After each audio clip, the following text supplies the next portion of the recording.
Because if you're not careful, this is why it can become easy for you to be the most praying person, and you are the worst person when it comes to hearing the voice of God. But the moment you get used to pray and you're talking to God, it takes the grace of God to remind you that you have to shut up sometimes and listen to the God that you have been praying to. Prayer can also become so entertaining. You enjoy it when you're flowing in prayer. And you can go on and on and on and on and on for hours. You see, your problem now is that just spending hours in prayer, that's your target. Hearing the voice of God is not your target. So you can be there for hours praying and you're excited. And even the devil himself, he can allow you to get into all the dimensions of tongues. And yet you don't create an opportunity for God to speak back to you. The reason why we find ourselves in a place of prayer, it is so that we speak to God so that God can also speak back to us. I've met prayerful people. You guys listen to me. I've met people that can pray, but they can't hear the voice of God. How can you pick your phone and you start talking until the end of the conversation and then you cut it? That's not communication. Without God speaking back to you, it's not prayer. You're talking to yourself. You're talking to yourself. Just like when the pilot is about to land, there has to be a very, very strong communication between the pilot and the traffic controller. The traffic controller will always try to remind the pilot to identify himself. Tell me what is happening there. There has to be a connection from below and connection again from the top. One on top has to speak back. And you pray from here, it has to respond. He has to reply from up there and also speak back to you. Are we together? When you feel like praying and you get into a moment of prayer, I remember there are times now I can openly confess that I'm no longer praying the way I used to pray. Maybe it's because of too much responsibility that I now have. But still, the way I pray now, I think I'm trying. But then, I remember there were times when I would pray for up to 20 hours because I didn't have anything else to do. I would go for 20 hours and stop. Then if I rest for one day, then I get again into another prayer for 20 hours. I'm not saying you should be doing that. You get fired if you try to do that.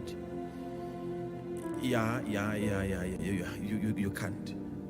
But I'm saying I didn't have any other thing to do. So I had a lot of time. That's why some of you right now, you don't have anything to do. You don't realize that this is the only opportunity that God is giving you. Very soon you'll be very busy. It's better for you to pray now. Any chance, any opportunity that you have, pray.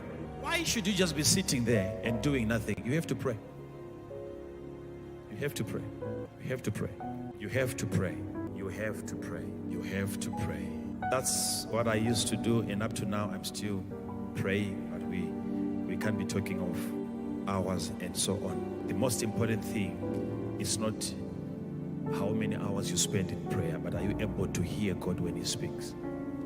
Because if you speak to God for 24 hours, and then God doesn't speak to you even 2 seconds, that's not prayer. You are just talkative. God has to speak. When you pray, especially when God moves you into praying, you feel like, hey, I have to. You feel it in your spirit that you have to pray. The moment you get into that room and you begin to pray, you have to know that it was actually God inviting you to come and listen to Him. Listen to Him. So create a place of prayer. Create a place of prayer. Create a place of prayer. I remember in those days, even back then when I was still in Bulawayo, I would go to far places. Those days I wasn't I wasn't driving. I didn't have money to buy myself my own car. But I would make sure that even from the morning after breakfast, I would walk out of the house, and then I would pray as I move around. Walk very, very long distances. Sometimes I would realize after maybe 10 kilometers that I have to go back. And then I'll begin again to walk back. It will be 20 kilometers non-stop, and then I'm just praying. It differs. Some people, they prefer kneeling down. Some, they prefer lying on the floor. It's up to you. Find your test. Find what makes you comfortable when you are praying. Are we together? Yes. So the environment where you pray, it has to be conducive. Find a place where you can safely pray. No interruption. Nothing should disturb you. If there is a lot of noise in the house, if you like noise, that's okay. Try to look in the inside of you. Find what you enjoy the most. Because as prophets, sometimes we enjoy it. Sometimes I prefer, even if I'm praying in my car, I would switch on the radio, put on some worship CDs, and then raise the volume high. And then as in the middle of that noise, I enjoy it. I like it. That's me. I'm not saying everybody should do that, but I'm saying discover yourself. What motivates you? What encourages you to pray more? Go for such an environment. Some prophets, they don't pray.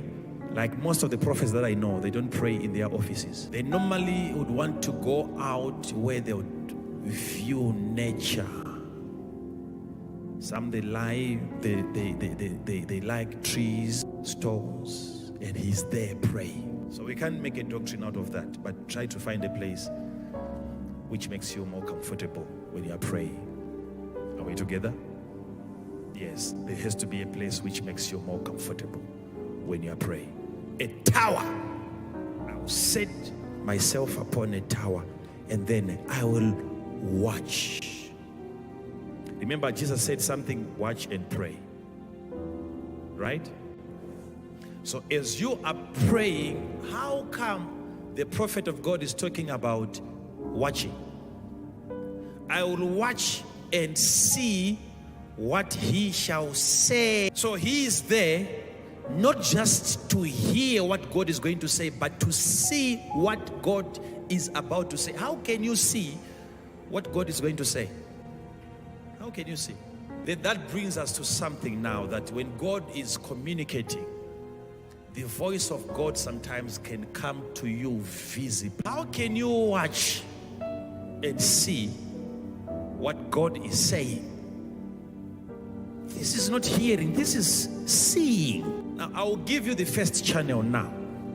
When you've made up your mind, you are going to be a prayerful person, the one that is always ready to get into the presence of God, and you are praying every now and then you are, the moment you continue doing that, and you are praying and you are praying and you are praying, you are developing your sensitivity. Your spirit man becomes alert to the supernatural. And the only way you can become sensitive to the supernatural is only through prayer.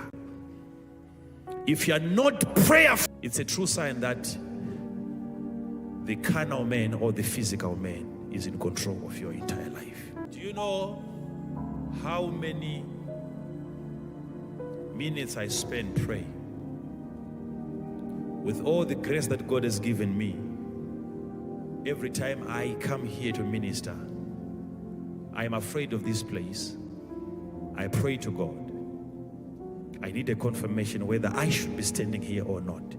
Every single sermon that I've delivered here, I have to hear from God. Why?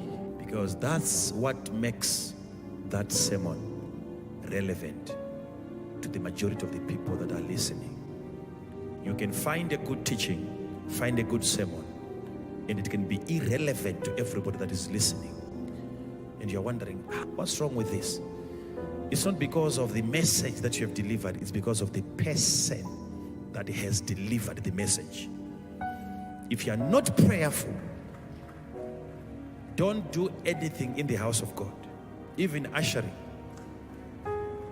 even decoration, even these recordings that you find, even catering. As long as you are not prayerful, don't find yourself doing anything in the house of God. You don't qualify. You don't qualify. You don't qualify. If you're not prayerful, even as a leader, take an offering basket, move up and down. Count the money yourself, how much you've collected. As a leader, it's not just because people, they don't want to give, but who is the person that is coming to collect my money? Because some of you, because you know, especially when you are a prayerful person and a person who is not prayerful approaches you, there is some form of resistance that is created. You feel like the devil has come to rob you of your money or something like that. I'm telling you, this is why there are people that when you meet them, it's easy for you to give them money before they can even ask. Have you noticed? There are people that you can give money without them asking you for that money.